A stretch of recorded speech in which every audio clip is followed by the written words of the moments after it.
Shalom adik-adik remaja. Selamat pagi dan selamat hari Minggu untuk kalian semua. Apa kabarnya kalian di sana? Sehat ya pasti ya. Kalau kakak-kakak di sini sama abang-abang di sini sehat loh. Sehat ya Kak Dedi sama Kak Tah? Pasti. Iya. Kak Eta juga sehat, saking sehatnya badannya udah makin lebar aja ke samping ya. Iya. Nah, hari ini adalah hari pertama ibadah perdana kita untuk kelas remaja setelah kelas remajanya bergabung sama komisi anak. Kalau dulu kan namanya komisi remaja aja, sekarang sudah gabung jadi komisi anak dan remaja. Nah, untuk ibadah hari ini kita mengangkat tema Tuhan Yesusku hebat dan diambil dari kitab Yohanes 4 ayat 46 sampai 54. Nah, apa aja sih yang akan kita bahas di ibadah kita kali ini? Makanya adik-adik harus tetap terus mengikuti ibadah kita kali ini.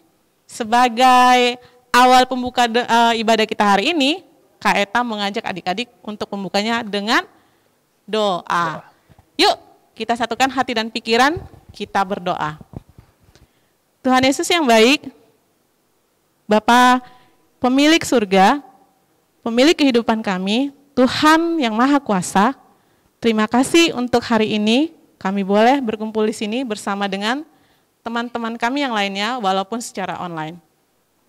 Tuhan, hari ini kami mau mengangkat ibadah kami.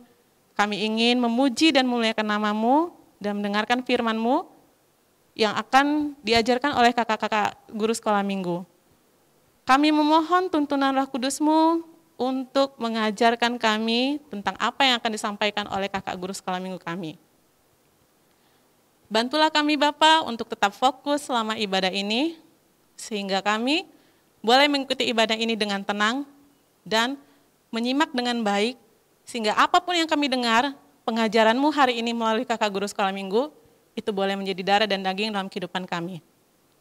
Terima kasih Tuhan Yesus untuk segala sesuatunya yang telah Kau berikan kepada kami, dan kami juga memohon ampun untuk segala dosa yang telah kami perbuat baik sengaja maupun tidak sengaja, sehingga kami boleh layak datang ke hadapan-Mu. Terima kasih Tuhan Yesus. Amin. Amin. Nah, adik-adik, kita sudah buka ibadah kita hari ini dengan doa. Sekarang Kak Eta mau ajak adik-adik untuk memuji Tuhan dengan penuh sukacita. Iya. Jadi, siapkan suaranya dan menyanyi dengan penuh sukacita. Dengan judul lagunya, Sungguh Ku Bangga Bapa. Yuk, kita nyanyi ya adik-adik. Ayo.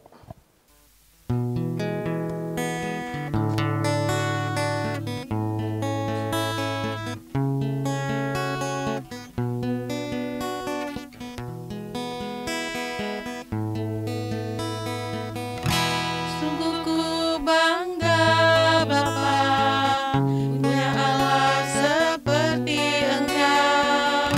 Sungguh ku bangga Yesus, atas segala pengorbanan-Mu. Tak ingin aku hidup lepas dari kasih-Mu. Kasih-Mu menyelamatkan dan beriku pengharapan. Ingin ku persembahkan apa yang aku miliki. Memang tiada berarti bila dibanding dengan kasih-Mu. Namun ku ingin memberi dengan sukacita di hati, karena ku tahu ini menyenangkan hati-Mu. Nah, adik-adik, tiba saatnya kita untuk mendengarkan renungan pada saat ini. Jadi tadi sudah dikasih tahu sama kita, firman Tuhan itu diambil dari Yohanes 4 ayat 46 sampai 54. Nah, kalau di judul di Alkitab itu adalah tentang Yesus menyembuhkan anak pegawai istana. Dan tema kita adalah tadi, Tuhan Yesusku hebat. Nah, kalau kita bisa lihat cerita-cerita yang lebih singkat bisa Abang kasih tahu ini, itu kisah tentang seorang pegawai istana. Dia seorang pegawai istana, kalau kita bisa lihat, wah berarti ada pangkatnya nih. Dia seorang pegawai istana dan mempunyai orang yang dikasihinya. Anaknya dibilang sakit pada saat itu. Kalau kita pikir, kalau kita punya orang yang kita kasihi, kalau sedang sakit dan hampir mati, pasti kita larinya pada Tuhan. Pasti kita cepat-cepat langsung mau berdoa, Tuhan, anakku, Tuhan, mama, papa, Tuhan, abang, adikku lagi sakit. Sekarang kami membutuhkan kesembuhan darimu, mujizat darimu. Nah, kira-kira seperti itu. Kira-kira seperti itulah yang diharapkan oleh si seorang pegawai istana ini datang kepada Yesus. Padahal nih, jaraknya itu jauh loh. Dari Kapernaum ke Kana. Nah, jaraknya itu jauh. Dari Kapernaum ke Kana. Tapi omong-omong, di Kana ini ya, sepertinya ada sesuatu yang luar biasa pernah terjadi di Kana ini. Apa itu kira-kira ya? Kok aku agak lupa ya? Iya, apa itu Kak Eta? Itu loh yang Yesus mengubah air menjadi anggur loh adik-adik. Iya betul, mengubah air itu menjadi kalau nggak anggur. salah mukjizat pertama loh, Mukjizat Bang. pertama. Iya. Dan Yesus kembali lagi ke Kana. Di saat itu, banyak orang yang datang mengikut Yesus. Karena apa mereka mengikut Yesus? Karena ada mukjizat yang dilakukan oleh Yesus. Maka banyak sekali orang mengantri melihat-lihat, ini Yesus yang selalu melakukan mukjizat nih. Kita tengok nih. Ini ibarat kayak orang-orang kita ini kan.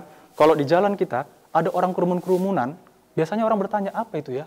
Apa itu ya? Iya Bang, iya betul. Tapi kadang kan agak kesel gitu ya. Jadi macet.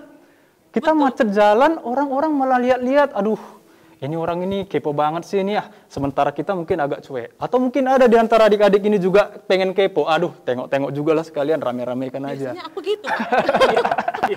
Aku gitu biasanya. Nah, itu dia. Saat itu banyak orang yang sebetulnya percaya, tapi kita bisa bilang tidak sepenuhnya percaya. Mereka percaya hanya karena mujizat, bukan percaya bahwa Yesus itu adalah Tuhan. Mereka hanya dipuaskan oleh keinginan mereka untuk melihat sesuatu yang luar biasa dan mustahil bisa terjadi. Maka pada saat itu juga Yesus langsung memerintahkan dia. Udah, kamu pegawai istana, walaupun saya tahu bahwa anakmu itu sakit, udahlah, pulanglah, pasti anakmu sembuh.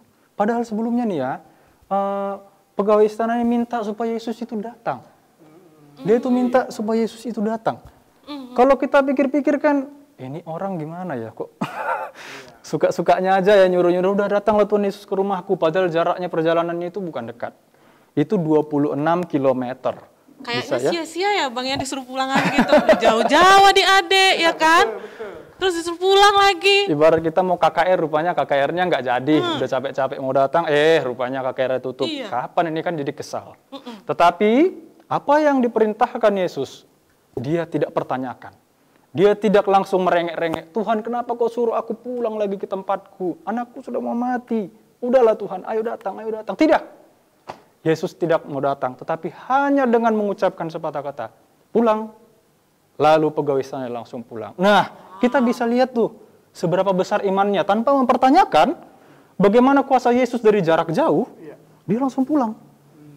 Nah, itu dia. Dan saat di tengah jalan, dia bertemu dengan pekerja-pekerja dari si pegawai istana. Dan pegawai itu mengatakan, Tuhan, anak Tuhan itu sudah sembuh. Waduh, kira-kira nih jam berapa ya sembuhnya? Oh, kemarin siang, kira-kira pukul 1. Wah, itu pas sekali seperti waktu Yesus katakan, anakmu sembuh.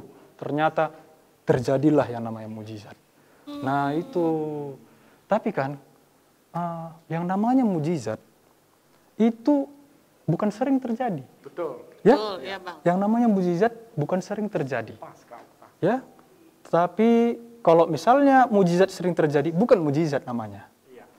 Nah, yang menjadi permasalahan adalah kita terkadang, nah kita tarik ke diri kita nih.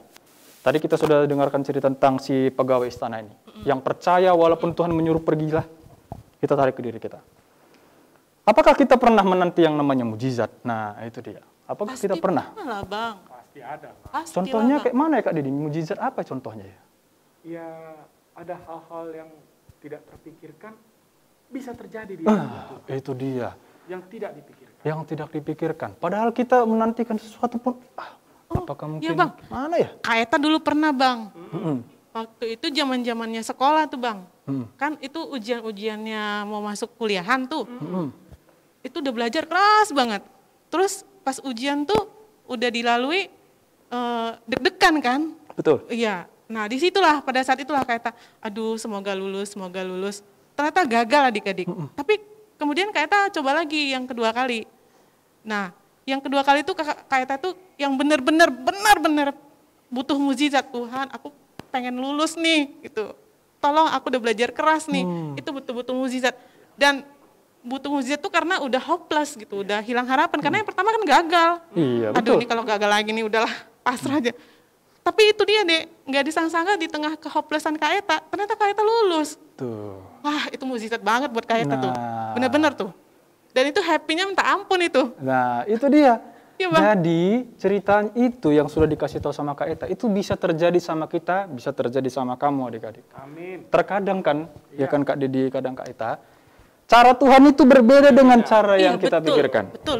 Kita minta Tuhan melakukan A, padahal Tuhan punya rancangan yang B. Iya, betul. Semua rancangan Tuhan tidak pernah memberikan yang terburuk, tapi yang terbaik. Kita hanya disarankan untuk percaya. Betul. Cukup percaya. Iya. Sama seperti pegawai istana. Iya. Cukup percaya saja. Jangan dipertanyakan lagi. Nah, tadi kita sudah dengar cerita tentang itu. Jadi apa nih kira-kira yang harus kita lakukan? Oke Bang, aku mau deh percaya. Aku sudah lihat dari cerita Kak Eta tadi. Loh, nampaknya gagal. Ternyata ada hikmah di balik semua kegagalan itu. Ada cerita tentang si pegawai istana. Dibilang pergi saja tanpa Yesus datang. Oh, ternyata anaknya sembuh. Oke Bang, aku mau juga seperti demikian. Nah, contoh kasusnya nih yang kita bisa lihat nih, sebagai salah satu contoh bagi kita menjadi pribadi yang lebih baik lagi, menjadi pribadi yang taat dan percaya hanya kepada Yesus adalah yang pertama, hanya berdoa. Kita karena ada nyanyian kata dia hanya sejauh doa, katanya kan, ada kan? Betul, ada. Memang sebetulnya Tuhan itu ada di mana saja yang dekat pada kita. Tapi saat kita berdoa, kita meminta pada Tuhan dan kita berdiskusi sama Tuhan, kita berinteraksi bersama dengan Tuhan. Saat itu kita merasakan dekat pada Tuhan. Sampaikan segala keinginan kita kepada Tuhan. Dan yang kedua adalah kita percaya dengan kuasa Tuhan. Kita jangan pertanyakan lagi tentang kuasa Tuhan. Iya. Jadi kita hanya dibutuhkan untuk percaya. Kalau kita mau dapat nilai yang bagus, kita berdoa, kita percaya Tuhan pasti memberikan nilai yang bagus. Dan satu lagi Kak Okta. Apa itu? Kerjakan. Itu yang ketiga tadi. Betul. Yang ketiga tadi yang dibilang sama Kak Didi adalah kerjakan.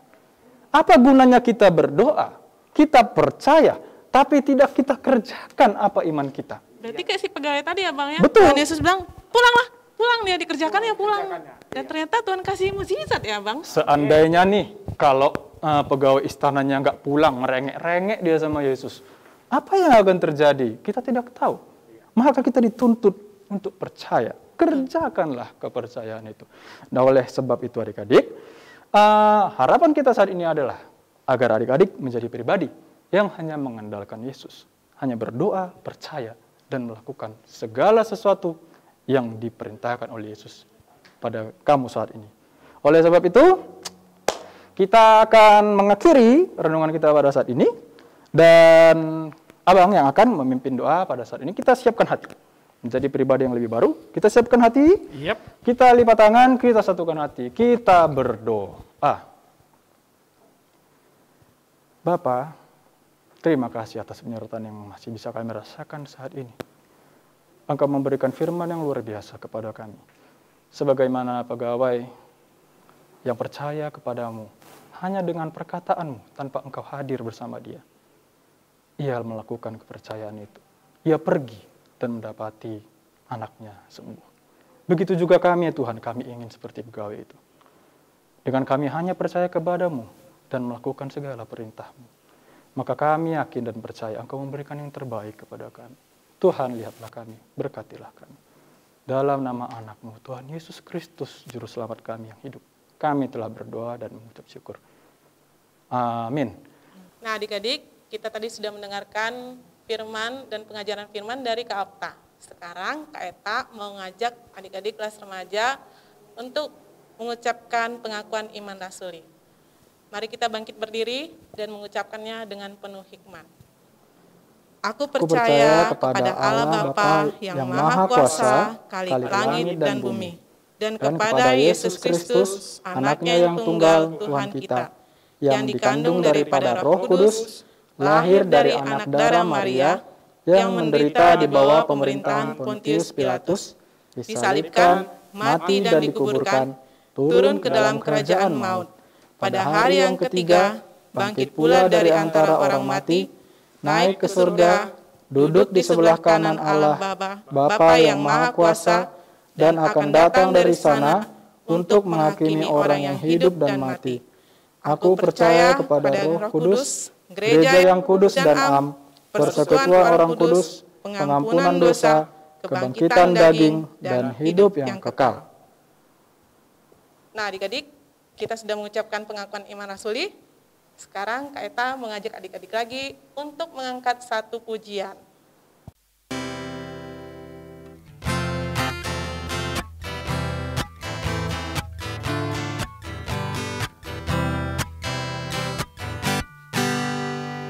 Yesus itulah satu-satunya penolongku yang sungguh.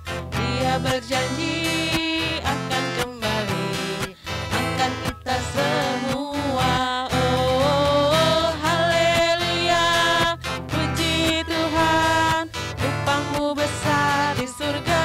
Oh, haleluya, puji Tuhan, upahmu besar di surga.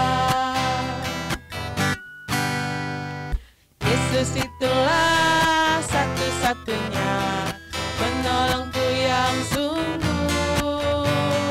Dia berjanji akan kembali angkat kita semua. Oh, haleluya, puji Tuhan, upahmu besar di surga. Oh, haleluya, puji Tuhan, upahmu besar di surga.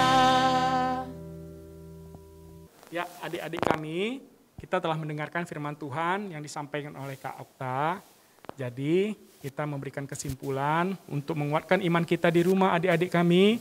Pertama, kita berdoa. Terus kita percaya adik-adik kepada Tuhan Yesus.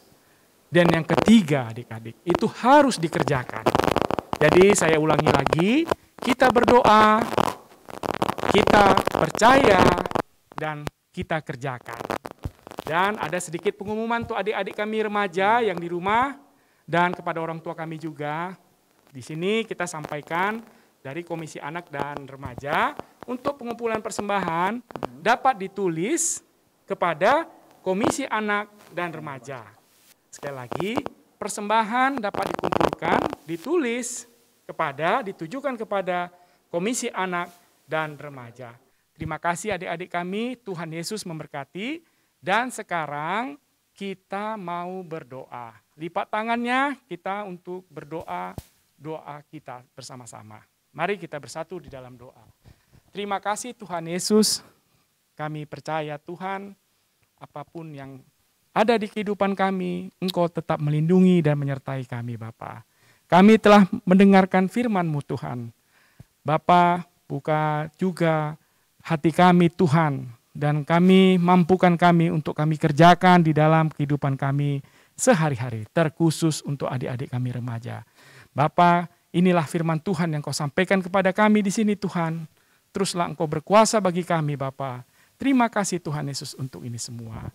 Terima kasih Bapa untuk ini semua. Untuk menyatukan firman Tuhan dan untuk doa ini kita bersama-sama mengucapkan doa Bapa kami. Bapa kami yang di sorga, dikuduskanlah namamu, datanglah kerajaan-Mu, jadilah kehendak-Mu di bumi seperti di sorga. Berikanlah kami pada hari ini makanan kami yang secukupnya, dan ampunilah kami akan kesalahan kami, seperti kami juga mengampuni orang yang bersalah kepada kami. Dan janganlah bawa kami ke dalam pencobaan, tapi lepaskanlah kami daripada yang jahat, karena Engkau yang punya kerajaan, dan kuasa, dan kemuliaan sampai selama-lamanya. Amin. Bapa terima kasih. Bapa terima kasih. Bapa terima kasih. Bapa di dalam surga, ku berterima kasih. Amin. Selamat hari Minggu adik-adik, shalom.